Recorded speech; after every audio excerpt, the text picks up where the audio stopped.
habang naglilinis pa tayo noon, sinabi natin, kasi iyak siya ng iyak, kasi nga maaalis na siya, hindi nga, sige, ito na lang. Ang goal natin maging big 2 tayo.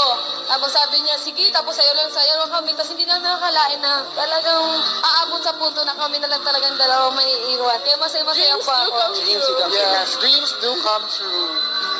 Eto na, isisingit lang natin, syempre sa online world, Robby, tayo ay nagre-real talk. Yes. At lagi tayong medyo nalulungkot kasi may kisses.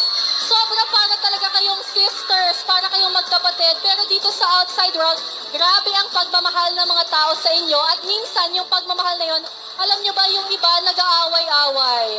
Nag-aaway ang ilang Kisses fans, ilang My fans. Anong gusto nyo sabihin dun sa mga supporters nyo na medyo nagkakairingan?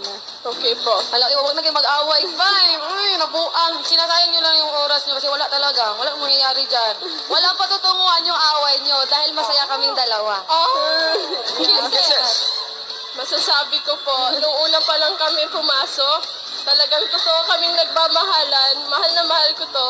Pag nasasaktan siya, nasasaktan din ako. Kaya wag na tayong mag-away-away. Let's just love who we love and support who we love. At saka, let's wish the best for all of, sa lahat sa atin. #KissMay is real talaga. Spoken like a true beauty That's true, queen that's talaga si Kisses. At alam nyo, ang isa sa mga pinakamabibigat na rason kung bakit successful itong edisyon na to ay dahil sa inyong apat. Maraming salamat. Ano bang gusto nyong sabihin sa lahat ng mga nagmamahal sa inyo, sa lahat ng mga fans nyo? Let's start with Edward. You guys are the best thing ever. I promise you that. You made not just my dream come true, but that of Young, of Kisses, and of My. Without you, it wouldn't have been possible. You're part of our success just as much as we are. So thank you talaga. I love you all. Thank you, Edward.